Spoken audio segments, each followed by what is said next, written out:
نحمده ونصلي على رسوله الكريم أما بعد نعوذ بالله من الشيطان الرجيم بسم الله الرحمن الرحيم أعوذ بالله من الشيطان الرجيم بسم الله الرحمن الرحيم رجال لا تلهيهم تجارة ولا بيع عن ذكر الله وإقام الصلاة وإيتاء الزكاة يخافون يوما تتقلب فيه القلوب والأبصار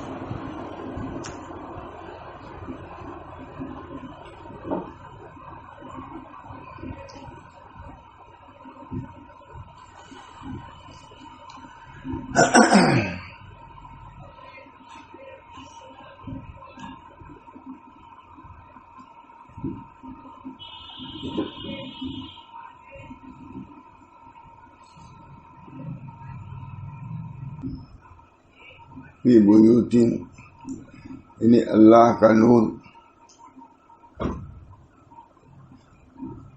فرمایا ہے کہ وہ گھر، یعنی اللہ کا نور ان گھروں میں ہے کہ اللہ نے حکم فرمایا ہے کہ وہ گھر اونچے کیے جائیں، ان گھروں میں اس کا نام پاک ذکر کیا جائے۔ وہ گھر اللہ کا گھر تو وہ اونچے اونچے ہیں، لیکن ایسے گھر جس میں اللہ کا ذکر کیا جائے وہ گھر ہے۔ جس دل میں اللہ کا ذکر نہیں، وہ گھر، وہ دل ویران ہے۔ جس دل میں اللہ کا ذکر ہے وہ ذکر زندہ ہے، اور جس دل میں اللہ کا ذکر نہیں وہ بیت خرید، ویران ذکر ہے، ویران دل ہے۔ دل کی بھی آبادی ذکر اللہ سے ہے۔ ہمیں خواجہ معصوم فرماتے ہیں کہ جس دل میں اللہ کا ذکر، اللہ کی محبت نہیں، وہ کیسے زندہ ہے؟ اسی دل کو بنانے کے لیے، دل کو منور کرنے کے لیے، دل کی تہذیب و تعدیب کے لیے انبیاء علیہ السلام کی بعثت ہوتی ہے۔ یعنی اللہ کا نور ان گھروں میں ہے کہ اللہ نے حکم فرمایا کہ وہ گھر اونچے کیے جائیں، اور ان گھروں میں ان کا نام پاک ذکر کیا جائے۔ اس میں اللہ کی تسبیح صبح و شام ایسے لوگ کرتے ہیں کہ غافل نہیں کرتی ان کو سوداگری اور سودا سلوک اللہ کی یاد سے، وہ لوگ قابل مبارکباد ہیں۔ تجارت وہ بھی کہتے ہیں رجال لا تلہیہم تجارت ولا بیع عن ذکر اللہ، اس میں اللہ کی تسبیح صبح و شام ایسے لوگ کرتے ہیں کہ غافل نہیں کرتی ان کو سوداگری، تجارت اور سودا سلوک اللہ کی یاد سے، اور نماز کے قائم رکھنے سے غافل نہیں کرتی، اور زکوٰۃ دینے سے غافل نہیں کرتی۔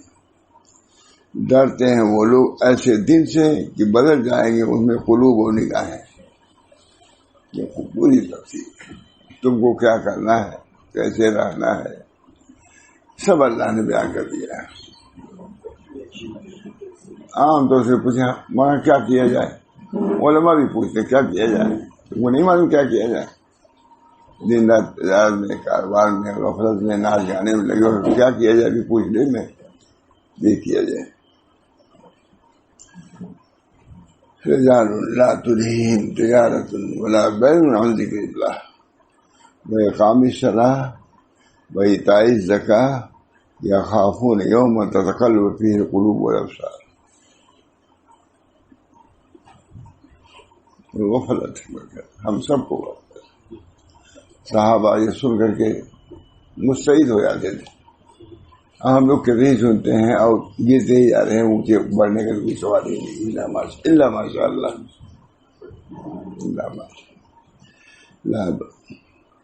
ان کو سوداگری، تجارت نہیں کہا تھا، نہیں ترجمہ نہیں غافل کرتی ان کو سوداگری اور سودا سلوک، ہم بولتے ہیں ہم لوگ بھی ترجمہ اللہ کی یاد سے، اور نماز قائم رکھنے سے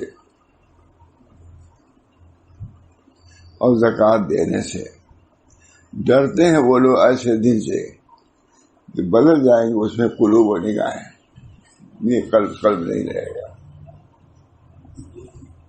نگاہیں بدل جائیں گی۔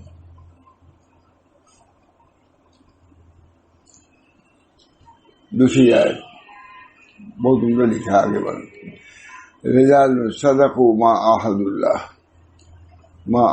الله علیہ ومنهم من قضى نحبه ومنهم من ينتظر وما بدلوا تبدیلا، یعنی ایسے لوگ کہ سچ کر دکھایا انہوں نے جو کچھ اللہ سے عہد کیا تھا، اللہ سے عہد کر بلا قالوا بلا کا کیا ہے، ہم سب اللہ کے وہ بندے ہیں جنہوں نے اس کو پورا کیا۔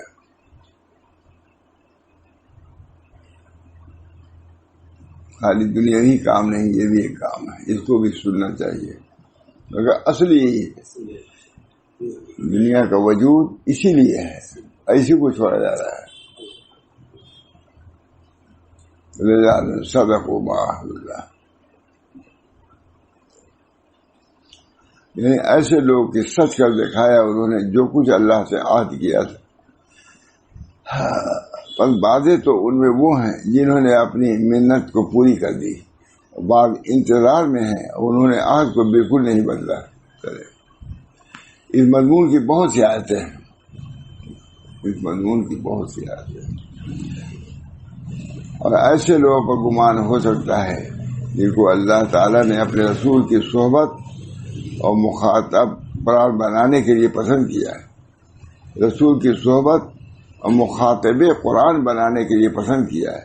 اور قیامت تک کوئی مسلمان نہیں جس کی گردن پر صحابہ کے بے شمار یاد رکھنے کے قابل احسان نہ ہو، انہوں نے اس کو برداشت کیا، قرآن ان پر نازل ہوا، بدل دیا انہوں نے اپنے کو۔ چرواہے تھے، اونٹ کے چرواہے تھے، بالکل بدل تھے، جاہل تھے زمانے جاہلیت میں، لیکن قرآن آتے ہی عالم ہو گئے، ہزاروں یونیورسٹیوں سے ان کا علم بڑھ گیا۔ روس اور روم اور فارس یہ سب اہل تہذیب اہل علم تھے، لیکن ان دیہاتیوں نے جا کے ان کو جھکا دیا، علمی اعتبار سے بھی جھکا دیا۔ یہ قرآن، یہ نبی کی تعلیم۔ روم اور فارسی بہت ہی متمدن قوم تھے، لیکن ایک بدوی جاتا تھا اور ان سے بات کرتا تھا، بہت بار اسے پوچھا کہ تم لوگ کس لیے یہاں آئے، بدو لوگ؟ کہا ہم تم کو دنیا کی تنگی سے آخرت کے وسط سے لے جانا چاہتے ہیں۔ یہ مولانا علی نے بیان کیا ہے عربوں میں، یہ تمہارے بدو نے یہ بیان کیا، اہل علم چوٹی کے بادشاہ تھے لوگ سب۔ نبی کی تعلیم ہم یہ چاہتے ہیں کہ دنیا کی تنگی سے، دنیا دیجیے بادشاہ بنا ہوا اسے کرے دنیا کی تنگی، یہ معمولی بات کہنا ہی نہیں ہے مولانا۔ جس شان سے گئے ہم، فرش ریشم کا بچھا ہوا تھا، یوں کرتے ہوئے چلے، اس پر قدم نہیں رکھا۔ وہاں کے مسندوں پر یہ رہتا ہے، اس میں گھوڑے کی باندھ دیا ہے، یہ کیا کر رہے ہو؟ ریشم پر نہانا رسول اللہ صلی اللہ علیہ وسلم، ہم کو حضور نے ریشم کے استعمال سے منع فرمایا ہے، ہم اس کی کوئی پرواہ نہیں ہے، ہم اس پر نہیں چلیں گے، یہ ریشم ہے، ہم اس پر چلیں گے بھی نہیں چلے۔ کہا تم کو کون سی چیزیں ہے؟ رستم کا شان و شوکت کے ساتھ بیٹھا ہوا، پہلے بادشاہ سے تو نہیں بیٹھے تھے جو گھومتے پھرتے ہیں اونٹ کے لیے، بیٹھا شان سے، آج شوکت مرو بدوی آدمی جا رہا، بدو۔ کہا ہم تم کو دنیا کے تنگی سے وسعت کی طرف لے جانا چاہتے ہیں۔ یہ معلوم ہے بہت خاص بیان ہے جو عرب نے بیان کیا ہے، ایک بدو بیان کر رہا ہے یہ، کیونکہ وہ سمجھے ہوئے تھے دین کو سمجھے ہوئے تھے۔ حضرت جعفر صادق نے اس سے جا کے گفتگو کیا، عیسائی بادشاہ یمن، کوئی جھجک نہیں.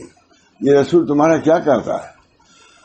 بس بیان کیا ایسا سب پورا دین، جبکہ وہ ابھی جدید العہد تھے، تھوڑی دیر کے ایمان لائے ہوئے، لیکن انہوں نے سیکھا تھا دین کو. اللہ تعالیٰ نے ایسے لوگوں کو استعداد دی ہے. اذا سخر اللہ لسعید وکلہم سعداء، جب کسی سعید کے لیے اللہ مسخر کرتا ہے اس کی صحبت کے لیے، تو سب کے سب سودا ہوتے، سعیدی ہوتے ہیں. اذا سخر اللہ لسعید وکلہم سعداء.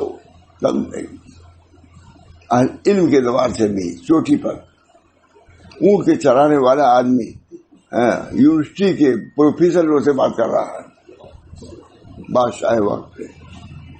سیکھے تھا دین، سیکھے تھے. ہم لوگ کا یہ حال ہے، سیکھتے ہی نہیں، اس کو ضروری نہیں سمجھتے. جب ضروری نہیں سمجھو گے تو اللہ بھی تم سے ہٹا دے گا یہ دین کو. اس کی کوئی وقت نہیں مسئلہ زمانے چھوٹی کی تعلیم.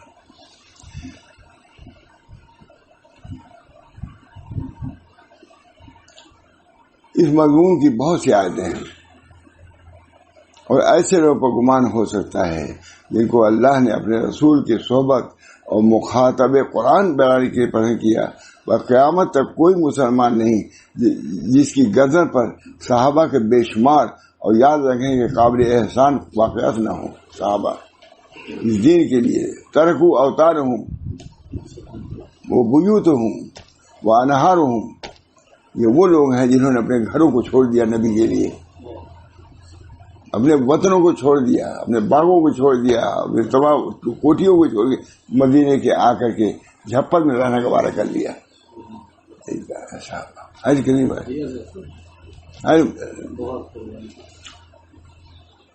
بس قیامت تک کوئی مسلمان نہیں جس کی گردن پر صحابہ کے بے شمار اور یاد رکھنے قابل احسان نہ ہو. ابھی میں پڑھ رہا ہوں، کوئی عرب عالم نے بھی لکھا ہے سر، وہاں بھی رہتا ہے صحابہ کے بارے میں، مجھ کہتا ہوں میں بڑھا لوں گا. میں والد نے بھی لکھا ہے، بعضوں نے صحابہ پر تانا تشریح کیا ہے. تو بہت سی کتابیں صحابہ پائی ہیں، ادھر ادھر رہتی. ابھی مجھے حمید احمد علمی پوتے نے بھی شاید لکھا ہے نا.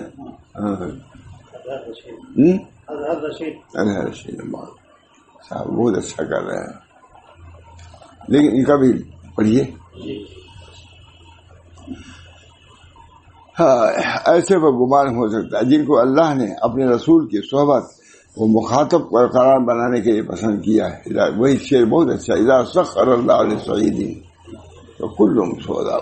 جب کسی سعید کے لیے اللہ صحبت کے لیے پسند کرے گا تو وہ بھی سعید ہی ہوگا. صحابہ کرام. بس قیامت تک کوئی مسلمان نہیں جس کی گردن پر صحابہ کے بے شمار اور یاد رکھنے کے قابل احسان نہ ہو. دین کو انہوں نے پسینے سے نہیں خون سے چوسا، سینچا ہے، تب دین پہنچا یہاں تک. فاخر کیے، پتھر باندھے ہیں. اسی بنا پہ ایک انگریز نے کوئی کتاب لکھی ہے، با کمال لوگ، اس میں سب سے پہلے نبی صلی اللہ علیہ وسلم کو لکھا ہے، نہیں بہت مشہور ہے، سب سے باکمال کہ اتنی مدت میں اپنے دین کو سارے عالم میں پھیلا دیا ہے. نہ ان کے پاس لشکر، نہ اس کے بعد جائیداد، فخر یہ اللہ ہے، تائید خدا بندی. حضور صاحب افادت ہے تو ان کے اصحاب صاحب استفادت ہے. فیض رسانی میں ان کو کمال، فیض رسانی میں ان کو کمال، اور فیض ستانی میں ان کو کمال، لینے میں دونوں کام. آج اس کی استعداد نہیں، جانتے ہی نہیں کیا ہے. کیونکہ وہی لوگ تو ہیں جنہوں نے حکمت اور احکام کو رسول اللہ صلی اللہ علیہ وسلم ہم تک پہنچایا.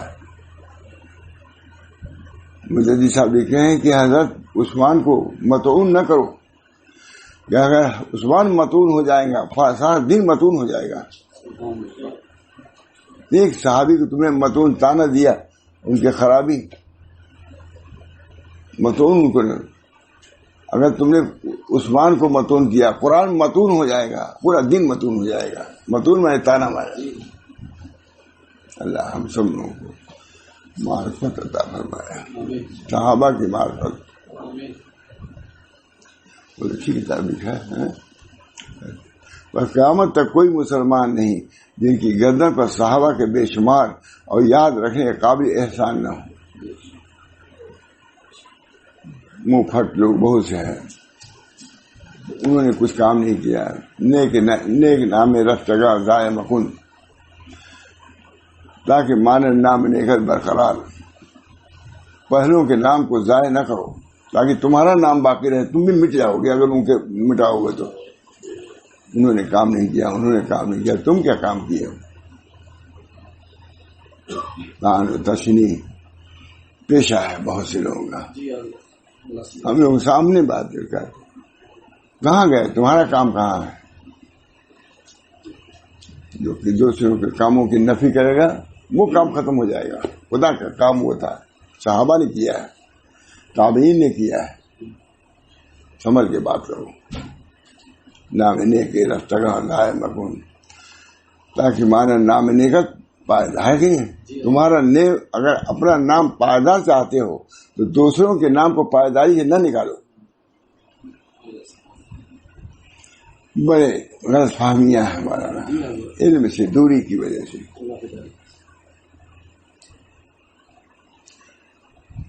کیونکہ وہی لوگ تو ہیں جنہوں نے حکمت اور احکام کو رسول اللہ صلی اللہ علیہ وسلم سے ہم تک پہنچایا ہے، اور حلال اور حرام کو بیان کیا. یہ حلال انہوں نے بیان کیا، ریشم پر چلنا حضور نے منع کیا. نہانا رسول اللہ صلی اللہ علیہ وسلم ہے کہ نہیں. ہم کو حضور نے ریشم کے استعمال سے منع فرمایا ہے.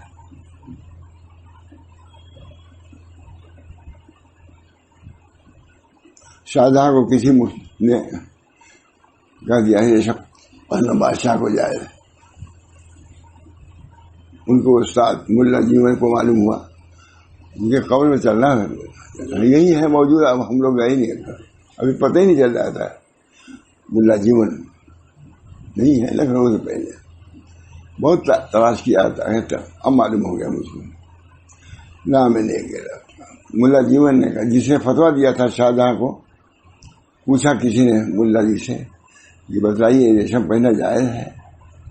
پر عالم شاہجہاں کو مجھے اورنگزیب کے باپ کا دی. کہا میں یہاں نہیں بیان کروں گا، میں دلی کی جامع مسجد کے ممبر پر بیٹھ کے بیان کروں گا، مسئلہ بتاؤں گا. گئے، کہا مفتی و مستفتی ہر دو کافرن. مفتی بھی کافر اور مستفتی بھی. شاہجہاں کو کہا. شاہجہاں نے قتل کا حکم دے دیا. معلوم ہوا کہ ملا جی کو قتل کا حکم ہو گیا. ٹھیک ہے بیٹھیے. ہاں بہت دنوں میں سنا رہے تھے، پہلی مرتبہ. حضرت بہت سناتے تھے اس واقعے کو، میں آج پہلی مرتبہ. مفتی و مستفتی حد و کافرن فتویٰ دیا. ملا جیون نے یہاں کا آدمی جو دیتا ہوا ہے، کہا مفتی و مستفتی دونوں کافر ہیں. شور بچ گیا کہ مفتی بھی اور مستفتی کون؟ شاہجہاں اورنگزیب کے باپ، جو سارے ہندوستان پاکستان کا مالک. مفتی و مستفتی دو کافرن. فتویٰ ہو گیا قتل کرو، ملا جی کو قتل کیا جائے، پھانسی دے دیا. گئے کسی نے جا کے حضرت آپ پہ تو قتل کے فتویٰ لگ گیا ہے، قتل آپ کی ہے. اچھا کوئی نہیں، ایسا لیا ہم بھی اپنا ہتھیار درست کر لیں. لیا وضو، ایک لوٹا پانی لو ہم بھی درست کر لیں اپنا وضو. السلام المومن الوضو صلاح المومن. یہ سب واقعہ بیان کرنا نہیں، ہم لوگ خود ہی نہیں بیان کرتے. الوضا کہا لیا ہم بھی درست کر لیں، یہ ہمارے قتل کا فتویٰ ہے تو ہم بھی درست کر لیں. لیا لوٹا پانی. کیونکہ حدیث ہے الوضو صلاح المومن، مومن کا ہتھیار وضو ہے. اورنگزیب کو معلوم ہوا کہ ہمارے استاد باپ کے مقابلے میں ہتھیار درست کر رہے ہیں. گئے اپنے والد کا ابا، حکومت ہی ختم ہو جائے گی. ہمارے استاد ملا جی، ملا جیون درست کر رہے ہیں اپنا ہتھیار. آپ نے جب سے قتل کہا میں بھی اپنا ہتھیار دوں، وہ یہ کر رہے ہیں. جلدی سے ان کو راضی کیجیے ورنہ حکومت ہی سب ختم ہو جائے گی. دیکھیے کتنے میں حکومت ختم ہو جائے گی. اللہ ایسے لوگوں کو پیدا کرے، بس اس سے زیادہ ظلم و ستم کا دفعہ. ڈر گیا شاہجہاں ڈر گیا. بیٹے نے کہا کہ ابا ملا جی نے اپنا ہمارے ہتھیار درست کر رہا ہے. کہا بیٹا تب کیا کیا جائے؟ تو کہا ان کے سامنے جائے ان آیات کے ساتھ جائیے، ہدایت کے ساتھ جائیے. ایسا تو ہوا کیونکہ ایک واقعہ ہم نے کبھی بیان نہیں کیا. حضرت بہت بیان کرتے تھے واقعے کو، ماشاء اللہ چل جاتا ہے اس واقعے کو بہت بیان کرتے تھے،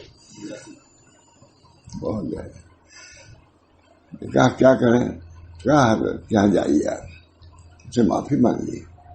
باپ سے کہا، استاد کی عظمت. ملا جی گئے، کچھ لے کر کے گئے. معافی مانگنے کے الفاظ کہنے کی ضرورت نہیں، بس معاف کر دیے، معاف کر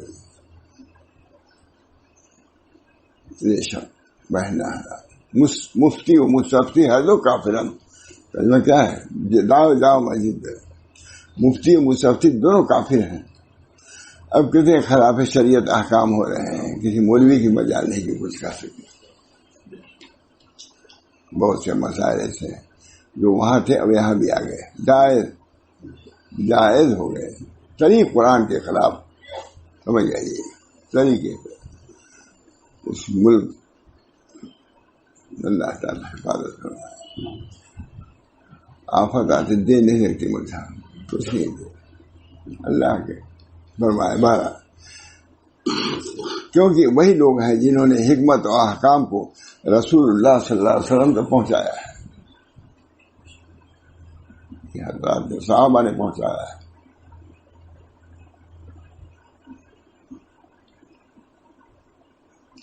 ایک صحابی کو مار رہے تھے بہت زیادہ زد و کوب کافی. کہا اب تم سمجھتے ہو گے کہ تمہاری جگہ پر تمہارا نبی رہتا ہے.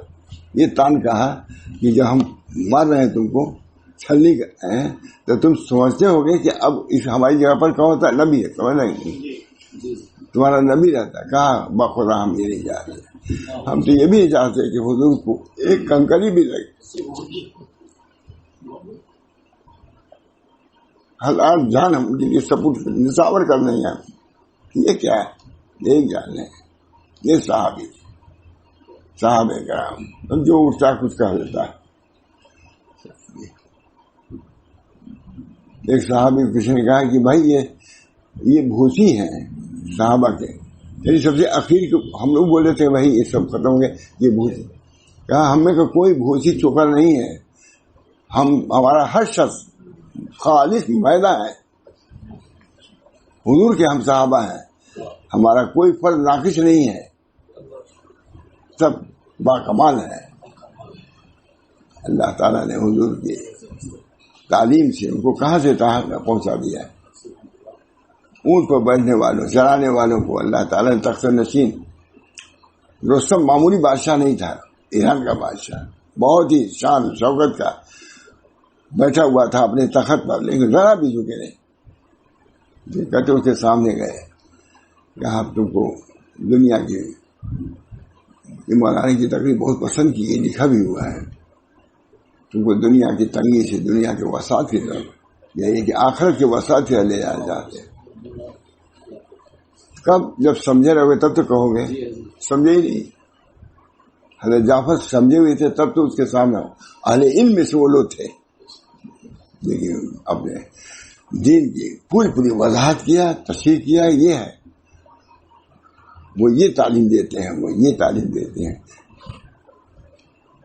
ان کے بارے میں کہا کہ آپ کی بھی تعلیم عیسائیت کے خلاف نہیں ہے، یہ بھی ظاہر کیا. بہرحال قیامت تک کوئی مسلمان نہیں جس کی گردن پر صحابہ کے بے شمار اور یاد رکھنے کے قابل احسان نہ ہو. کیونکہ وہی لوگ ہیں جنہوں نے حکمت بھی کہا، احکام سے نہیں بہت قابل شخص ہے، بہت بڑے بزرگ بول رہے ہیں جنہوں نے حکمت اور احکام دونوں، حکمت بھی پہنچایا ہے، خالی احکام نہیں پہنچایا ہے، علوم بھی پہنچایا ہے. صحابہ نے علوم بھی. اعمقہم علما، حضرت عبداللہ بن مسعود کہتے ہیں کہ تم ان تسنن، اگر تم تسنن کوئی طریقہ اختیار کرنا چاہتے ہو تو اپنے پہلو کا طریقہ اختیار کرو. پہلو اعمق علما واحسن خلقا، ہے کہ نہیں؟ علم کے اعتبار سے بھی وہ گہرے ہیں اور اخلاق کے اعتبار سے بھی اچھے ہیں، ہے کہ نہیں؟ کہتے ہی چلے گئے کیونکہ سمجھے تھے دین کو، اور صحابہ کو سمجھے ہوئے تھے، صحابہ کو بھی سمجھے تھے کہ یہ علم کا ایسا گہرا علم ہے. اخلاق کے بھی اچھے ہیں اور علم کے. یہاں کیا ہے، علم ہوا تو تکبر آ گیا. ایک آدمی نے کو لکھا تھا کہ تم کو کیا ہو گیا، کسی چیز میں علم ہو گیا تب تکبر، یہ بھی کچھ نہیں وہ بھی کچھ نہیں. یہ بھی ایک ہے آج کل کے لوگوں میں، یہ بھی کچھ نہیں وہ بھی کچھ نہیں. تم ہی کب سے کیا ہو گئے، تم کو بھی سو آدمی کہیں کچھ نہیں.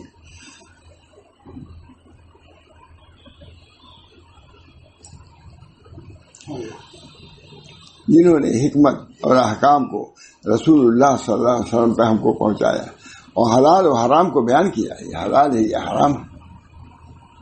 نہانا رسول اللہ صلی اللہ علیہ وسلم، یہ حرامی تو. اور خاص و عام کو سمجھا، خاص و عام کو سمجھایا صحابہ نے. اور اقالیم اور شہر فتح کیے، اقالیم اور شہر فتح کیے، اور مشرکین و معاندین کو زیر کیا، شمشیر کے ذریعے سے بھی اور علم کے ذریعے سے بھی، اپنے اخلاق کے ذریعے سے بھی. جہاں تک ہمارا دعویٰ ہے کہ ہندوستان میں اسلام اخلاق کے آیا ہے نہیں. پوری مولانا حبیب الرحمان صاحب دیوبندی نے پوری کتاب اشاعت اسلام لکھا ہے اور ثابت کیا ہے کہ کہیں شمشیر کا نام بھی نہیں آیا، صرف اخلاق نبوی پیش کیا انہوں نے. ہمارے نبی یہاں کی عوام پریشان تھی، انہوں نے آگے دیکھا کہ اخلاق کیا چیز ہے. انہوں نے خود قبول، یعنی انہوں نے خود قبول کیا ہے اسلام اس کی حکومت کو، زبردستی نہیں. جب جانے دیتے تھے روتے تھے کہ آپ کس پر ہم کو چھوڑ کے جا رہے ہیں، ظالموں پر. بارہ اقالیم اور شہر فتح کیے. مجھے کہ نہیں اچھی بات تھانوی کا ترجمہ ہے. یہ ہمارے شیخ صاحب علم بھی کمال حاصل ترجمہ کرنا. جلدی مکے میں تھے تھانوی آئے، اشرف علی اس کا ترجمہ کر دو. کہا ہم تو اگرچہ فیض کے لیے آئے تھے، فیض حاصل کرنے کے لیے حضرت حاجہ خدمت میں آئے تھے، لیکن ہمارے شیخ نے حکم دیا ہے ادھر پر ہم اس کو تسلیم کرتے ہیں اور ترجمہ شروع کرتے ہیں. ترجمہ شروع یہ حضرت تھانوی کی ترجمہ ہے. اور خاص و عام سب کو سمجھایا ہے. اور اقالیم اور شہر فتح کیا، اقالیم اور مشرکین معاندین کو زیر کیا. اور سچ ہے کہ ان کے حق میں رسول اللہ صلی اللہ علیہ وسلم نے فرمایا اصحابی کو نجوم. حق ہے کہ انہوں نے یہ فرمائے اولئک ابنائی فجینی بمثلی. وہ ایک حضور فرما رہے ہیں کہ یہ ہمارے ابنا ہے، ہمارے شاگرد ہیں، لے آؤ. ایسا کوئی نہیں لے آ سکتا. جب نبی جیسا ہمارا ممتاز ہے انبیاء میں، صحابہ میں ممتاز ہے تمام انبیاء کے اصحاب میں. ایک حضرت عائشہ ہے، عورت کوئی پیش کرے پوری دنیا میں کوئی پیش نہیں کر سکتا کتنا علم تھا ان کو. سخر اللہ علیہ سعیدین وکلہم سعداء. جب کسی سعید کے لیے اللہ تعالیٰ صحبت کے لیے کسی کو مسخر کرتا ہے تو سب کے سب سعید ہی ہوتے ہیں. سخر اللہ. میرے سب یار میرے سب یار ستاروں کی طرح ہیں. اصحاب نہیں ترجمہ کیا ہے یعنی میرے سب یار مثل ستاروں کے ہیں، جس کے پیچھے لگ لوگے. دیکھیے یہ ترجمہ، جس کے پیچھے لگ لوگے راہ مل جائے گی. جس کے پیچھے لگ لوگے، اتباع کا نہیں کہا.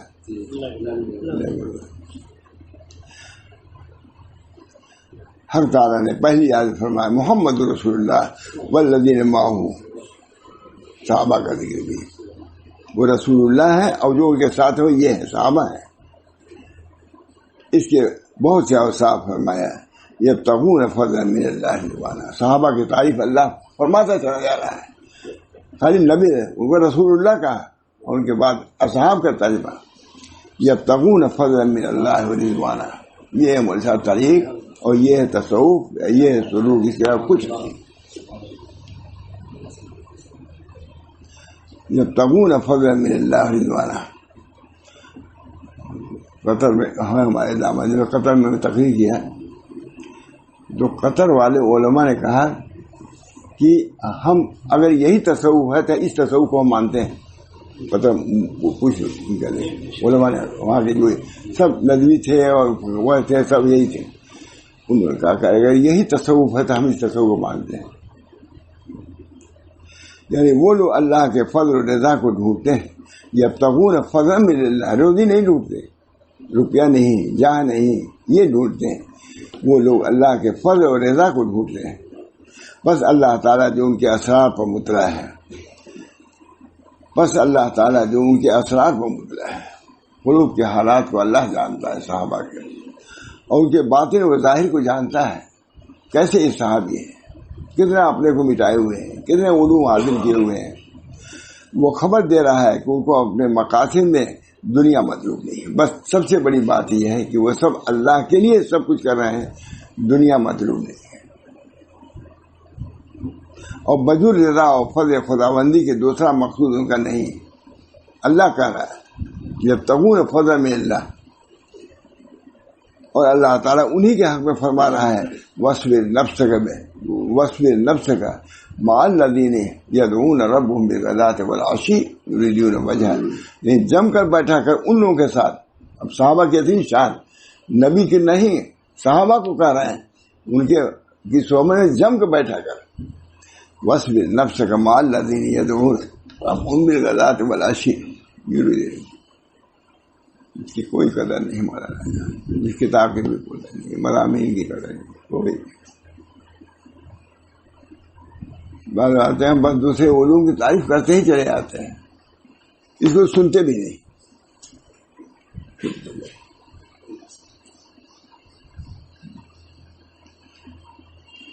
یعنی جم کر بیٹھا کر ان لوگوں کے ساتھ جو پکارتے ہیں اپنے رب کو صبح شام, چاہتے ہیں اس کی رضامندی, اور کچھ نہیں چاہتے. جم گیا. صحابہ ایسے تھے. حضور کو کہا نکلیے, آپ حجرے سے نکلیے, اور آپ کے صحابہ جو مسجد میں اللہ کو پکار رہے ہیں اس میں جا کے بیٹھیے. نبی کو حکم ہو رہا ہے. اس سے بڑھ کے فضیلت ہو سکتی ہے صحبت کی. نبی کو حکم رہا ہے کہ اپنے صحابیوں کے ساتھ بیٹھے. حضور تشریف لے گئے کہ اے لوگوں تم لوگ کیا کر رہے ہو؟ کام اللہ کو پکار رہا ہے. لکھا ہوا ہے کہ ان کا بدن بھی صحیح پورے طرح ڈھکا ہوا نہیں تھا. کہ اللہ کو بدن سے, کپڑے سے اس کا تعلق نہیں, اسے دل سے پکارنا ہے. کہا ہم اللہ کو پکار رہے ہیں. کہا مجھ کو حکم ہوا ہے کہ نکلو اور تمہارے آئندہ آ کے بیٹھو, دیکھو میں بیٹھ رہا ہوں تمہارے. مجھ کو حکم ہو رہا ہے کہ نکلو حجرے سے. اس حجرے سے نکل کر کے مسجد میں جو صحابی جو ہم کو پکار رہے ہیں ان میں چل کے بیٹھو. ہے کہ نہیں؟ ہے نا. یعنی جم کر بیٹھا کرو ان لوگوں کے ساتھ جو پکارتے ہیں اپنے رب کو صبح شام, چاہتے ہیں اس کی رضامندی. بس اللہ تعالیٰ نے یہ بات بتلا دی کہ سوا خدا کے کچھ ان کو بلا دیں. خدا نے بتلا دیا, خدا نے شہادت دے دیا کہ یہ جو پکار رہے ہیں اس سے ہماری رضامندی مقصود ہے, کوئی دنیا مقصود نہیں. بس اللہ تعالیٰ نے یہ بات بتلا دی کہ سوا خدا کے کچھ ان کے مراد نہیں, اور اس کے سوا ان کا کچھ مقصود نہیں. دوسری آیت میں یہ فرمایا ہے کہ پاکی بیان کرتے ہیں اللہ کی ان گھروں میں صبح و شام, ایسے لوگ کی غافل نہیں کرتی ان کو تجارت نہ خرید و فروخت اللہ کی یاد سے. اس میں اشارہ ہے کہ ان کے قلوب پاک ہو چکے ہیں. یہ قلوب پاک ہو چکے ہیں. مکہ میں تجارت کی اجازت نہیں تھی, نہ جہاد کی اجازت تھی.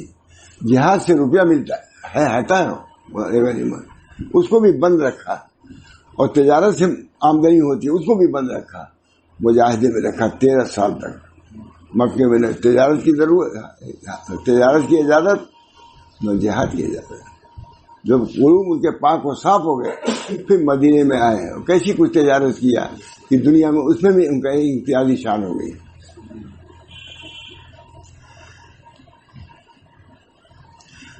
اسی واسطے دنیا ان کے قلوب کو نہیں پکڑ سکتی اور ان کے چہرے ایمان پر خراش نہیں پیدا کر سکتی، چہرے ایمان پر خراش نہیں آئے۔ اور دنیا ایسے قلوب میں کیوں کر جا سکتی ہے جس کو اللہ تعالیٰ نے اپنے محبت سے بھر دیا ہے۔ آ سکے غیر میرے خانے دل میں کیسے، یہ خیال رخ دلدار ہے درما اپنا، جن کو اللہ نے اپنی محبت سے بھر دیا اور اپنے قرب کے انوار اس میں روشن کر دیے ہیں۔ اور اللہ تعالیٰ فرمایا ان عبادی لیس لک علیہم سلطان، کوئی قابو نہیں پاؤ گے، باہر رہو۔ یہ قلوب ہماری محبت سے پر ہے، منور ہے۔ پس اگر دنیا کا زور ان کے دلوں پر چلتا تو شیطان دنیا کا زور نہیں تھا، اس میں شیطان گھس نہیں سکا صحابہ میں، کیونکہ شیطان کی رسائی ان قلوب تک نہیں جن کے انوار زہد روشن ہوں، جن کے انوار زہد روشن ہوں، اس میں یہ نہیں جا سکتا، اور حب دنیا کے میل سے پاک و صاف ہوں۔ پر مطلوب ان عبادی لیس لک علیہم سلطانوں کا یہ ہے نہ تیرا اور نہ کسی اور مخلوق کا قابو چل سکتا ہے، نہ شیطان نہ تمہارے جیسے اور شیطان انس ہیں ان کا بھی قابو نہیں چل سکتا، کیونکہ میری عظمت کا غلبہ جو ان کے قلوب پر ہے وہ میرے سوا کسی غلبہ کو برداشت نہیں کر سکتے۔ میری محبت کا جو غلبہ میری عظمت کا غلبہ جو ان کے قلوب پر ہے وہ میرے سوا کسی کا غلبہ وہاں تک آنے نہیں دیتے۔ بس آیت مذکورہ میں اللہ تعالیٰ نے ان کا یہ وصف فرمایا ہے کہ تجارت اور بیع ان کو اللہ کی یاد سے غافل نہیں کرتی، بس یہ پورا حاصل یہی ہے۔ اور یہ نہیں فرمایا کہ وہ تجارت اور بیع نہیں کرتے، کیونکہ یہ نقطہ بیان کر رہے ہیں۔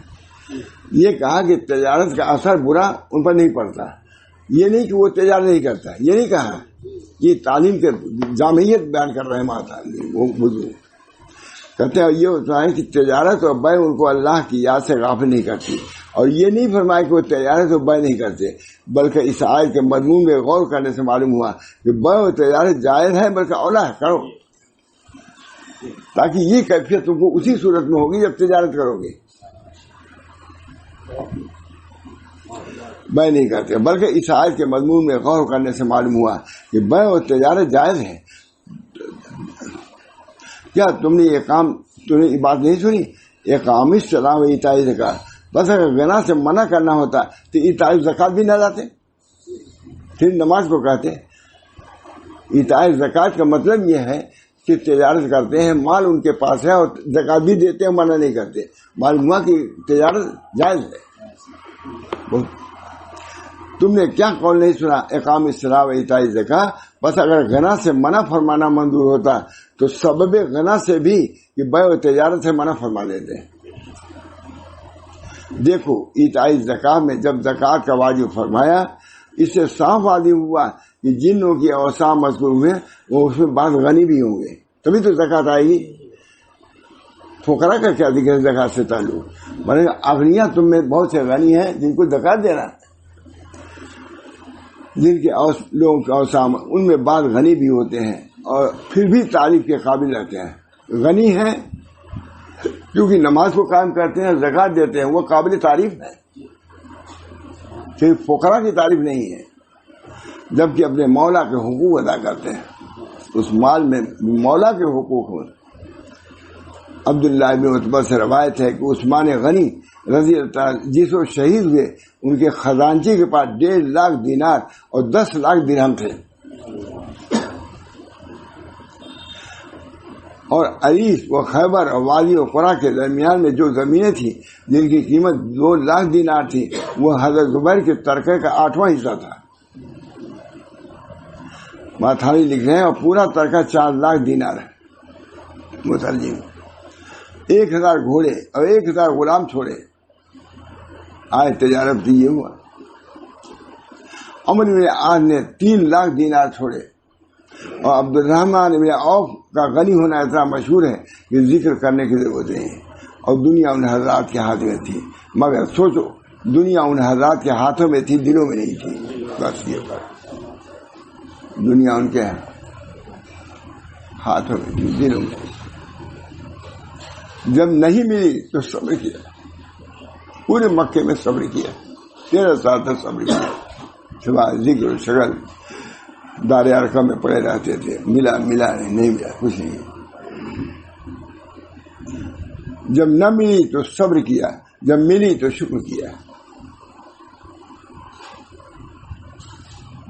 جب نہیں ملی تو صبر کیا۔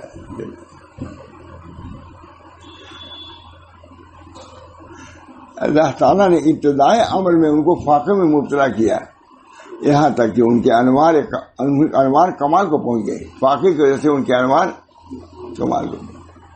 مجدد صاحب کہتے ہیں اگر مجھے جیل نہ بھیجا تھا تو وہ انوار مجھے نہ حاصل ہوتے جیل کے باہر، اس وجہ سے بھیجا گیا کہ وہ انوار کی تکمیل ہو جائے جیل میں، ذکر ہو جائے۔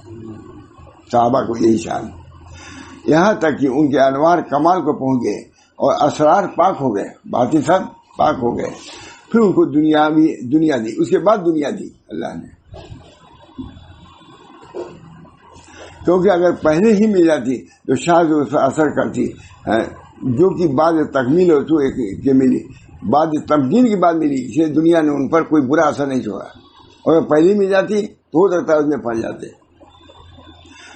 چونکہ بعد تمکین اور رسوخ کی یقین کی ملی، اس میں اس طرح تصرف کیا ہے جیسے امانت دار خزانچی تصرف کرتا ہے، روپیہ ملا لیکن امانت خزانچی ہے، ہم خزانچی ہیں، امانت دار،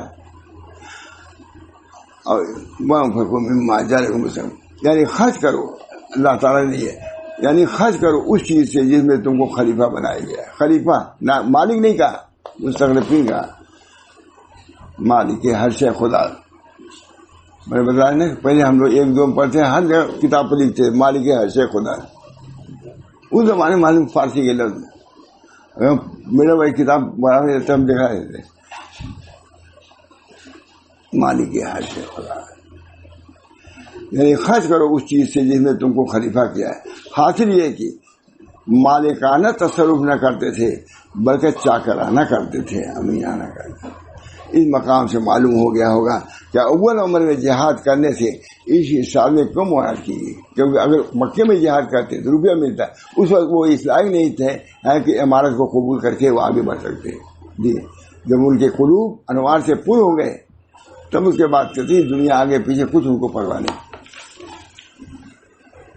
فاتو وصفہ حتی یاتی اللہ، یعنی معاف کرو اور درگزر کرو یہاں تک کہ اللہ تعالیٰ اپنا حکم دے۔ وجہ ہے کہ اگر ابتدائی اسلام میں جہاد کی اجازت ہوتی تو شاید بعض نو مسلموں کو جو اجازت ملتی تو اپنا ذاتی بدلہ لینے کے لیے ان کو قتل کرتے، کہ آپس میں جھگڑا تھا، اب جہاد ہوتا تو جہاد بھی اللہ کے لیے نہیں ہوتا، وہ اپنا بدلہ چکانے کے لیے ہوتا، اس بنا پر جہاد نہیں فرض ہوا، کیونکہ ابھی ان کے قلوب اصلاحی نہیں تھے جو تمیز کرتے اللہ کے لیے اور غیر اللہ کی، سمجھ گئے؟ تو اپنا ذاتی بدلہ لیتے اور خرابی نیت کی خبر بھی نہ ہوتی۔ یہاں تک کہ حضرت علی رضی اللہ عنہ جب کوئی ضرب لگاتے تھے، وار کرتے تھے تو اس کے ٹھنڈے ہونے تک ٹھہرے رہتے، پھر دوسری ضرب لگاتے تھے، اس اندیشے سے شاید اس کے پیچھے اگر ماروں تو کہیں نفس کی آمیزش نہ ہو جائے، دیکھ لیا، نیت درست کرتے تھے۔ اب ماننا ہے کہ خدا کے جام کو خدا ہی کے ہتھوڑے سے مارو، علی کا یہ خدا کا جام ہے، کافر بھی خدا کا جام ہے، اس جام کو خدا کے ہتھوڑی سے مارنا چاہیے، اپنے نفس کے ہتھوڑے سے نہ مارو۔ اس کا باعث یہ تھا کہ آپ نفس کے چھپے، اس کا باعث یہ تھا کہ آپ حضرت علی نفس کے دھوکوں کو پہچانتے تھے اور بڑی حفاظت صحابہ کو دلوں کی تھی، رہے نہ رہے کوئی نہیں، دل ہمارا محفوظ ہونا چاہیے، ایمان صحیح رہنا چاہیے۔ سیدھی عمدہ بات دکھ رہی، وہاں تھانی لگے، وہاں تھانی کا وہ دکھ رہے ہیں، ترجمہ کر رہے ہیں، وہاں دھوکوں پہنچائے اور بڑی حفاظت صحابہ کو اپنے دلوں کی حفاظت تھی۔ بہت مشہور حضرت پوری زندگی اسی پر بیان کیا، حضرت علی نے تھوک دیا اسے ہٹ گئے تھے، بہت طویل تھا۔ بڑی حفاظت صحابہ کو دلوں کی تھی اپنے اعمال کو خالص کرنے کی تھی اور اندیشت ناک رہتے تھے کہ ان کے عمل میں ایسی کوئی چیز نہ مل جائے جس سے رضا مولا مقصود نہ ہو، پر دنیا صحابہ کے ہاتھ میں تھی، یہ چیزیں کوئی نہیں سیکھتا مولا۔ آپ لوگ آئے آتے ہیں، میں آپ لوگوں کا احسان مانتا ہوں کہ مجھے بیان کرنے کا موقع مل رہا ہے، الحمدللہ۔ قریب 3 سال ہو گیا، ہو جائے گا اللہ۔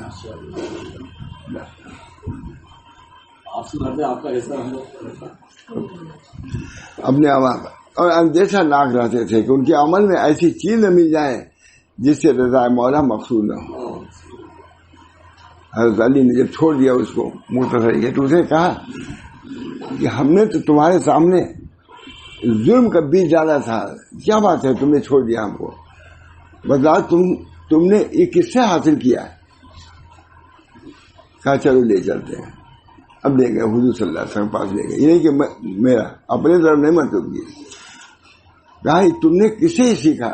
حاصل وہی ہے، لفظ یاد ہے۔ حضرت علی ان کو لے گئے، وہ مسلمان ہوا اور 14 آدمی مسلمان ہو گئے ان کے خاندان کے۔ وہاں روم لکھتے ہیں کہ اگر آہن کی تلوار چلاتے تو اس کو جہنم بھیج دیتے، حلم کا تلوار چلایا 14 آدمی کو جنت میں بھیج دیا، حلم کا تلوار۔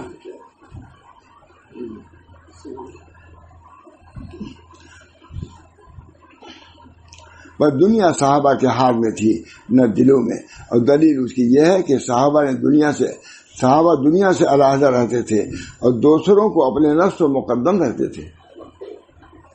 حق تعالیٰ اس کے شان میں فرماتے ہیں وَيُؤْثِرُونَ عَلَىٰ أَنفُسِهِمْ وَلَوْ كَانَ بِهِمْ خَصَاصَةٌ، یعنی اوروں کو اپنی ذات پر مقدم رکھتے تھے اگرچہ خود ان پر۔ یہاں تک کہ صحابہ کے پاس ایک بکری کی سری ہدیہ آتی، فرماتے فلاں شخص مجھ سے زیادہ مستحق ہے، وہاں لے جاؤ، سری کوئی ہدیہ میں آئی بھیج۔ انہوں نے اور کا نام لیا، یوں ہی ایک دوسرے کے پاس بھیجتے رہے،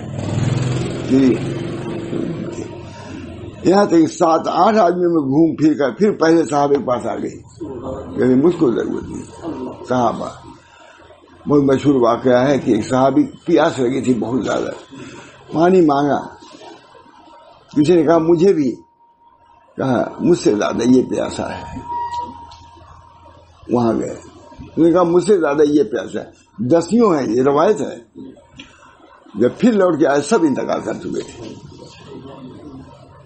یہ پانی کا واقعہ ہے، اور ان کو کافی دلیل ہے حضرت عمر کا نصف مال سے علیحدہ ہو جانا، اور وہ کہہ کہ کل مال، وہ ایسے تھے ضرورت پڑی ابو بکر صدیق نے کل مال لے کے رکھ دیا، حضرت عمر نے آدھا رکھ دیا، اب لے آؤ برابری کرو اس صحابہ کی برابری کریں گے۔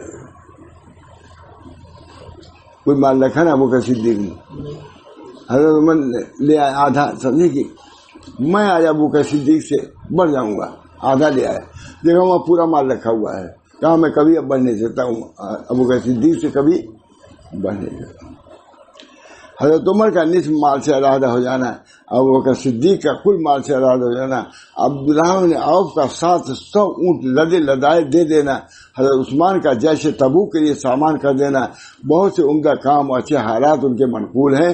اور دوسری آیت ہے رجال صدقوا ما عاهدوا اللہ، انہوں نے جو عہد کیا تھا پورا کیا۔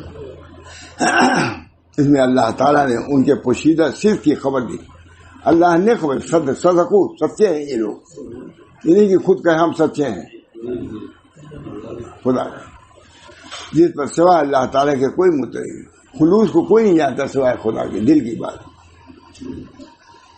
اور یہ بہت بڑی تعریف ہے اور فخر کی بات ہے، کیونکہ ظاہر افعال میں باعتبار علم مخلوق کے کچھ حالات مشتبہ ہوتے ہیں، حضور اللہ نے ظاہر کر دیا کہ مشتبہ لوگ نہیں ہیں، بالکل سچے لوگ ہیں۔ ان آیات سے ان کے ظاہر و باطن کا تزکیہ ہوتا ہے۔ یہ تزکیہ کے لیے مال خرچ کرتے تھے کہ ہمارا قد افلح من تزکا وذکر اسم ربہ فصلی بل تؤثرون الحیاۃ الدنیا والآخرۃ خیر وابقی۔ اوروں کے محامل ان کے ظاہر و باطن کا تزکیہ ہوتا ہے، ان کے محامد و مفاخر ثابت ہوتے ہیں۔ اسے معلوم ہوا کہ تدبیر دنیا دو قسم پر ہے، ایک تدبیر دنیا کی واسطے دنیا کے، ایک تدبیر دنیا کی واسطے دنیا کے، جیسا کہ دور افتادہ اہل غفلت کا حال ہے۔ آدھی اس زمانے میں کچھ رہتی ہے لیکن سب نہیں۔ اس کی دلیل حضرت عمر کی تدبیر معائنہ اور حضوری کی حالت میں سے، سو وہ تدبیر اللہ کے واسطے سے۔ اس نماز کے اندر سب درست کرنا کہتے وہ اللہ کے لیے تھی، کوئی ہے نا۔ اشارہ نماز میں اپنے لشکر کا سامان درست کرتا ہوں، کیونکہ حضرت عمر رضی اللہ تعالیٰ عنہ کی تدبیر معائنہ اور حضوری کی حالت میں تھی، سو وہ تدبیر اللہ کے واسطے سے اسے نماز فاصل ہوئی، نہ کمال میں نہ نقص ہوا ہے۔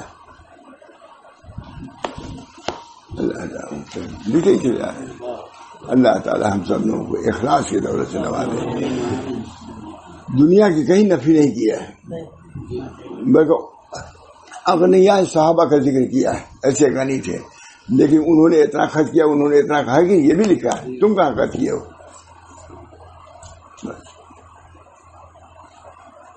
تم کہاں کرتے ہیں؟ اب بھی اللہ کے بندے ہیں، اللہ کے بندے اب بھی ہیں۔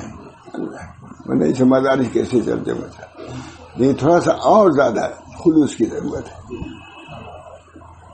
مالداروں کو احسان علماء پر نہیں رکھنا چاہیے، علماء کا احسان نہ نہیں کہ وہ بڑا کام تم سے کر رہے ہو، تم ان کی مدد کر رہے ہو، تم اصل نہیں ہو مدرسے کے، مدرسے کے اصل اہل علم ہے، تم مدد کر رہے ہو، تم اپنی سعادت سمجھ کر کے اس میں دو دینے کی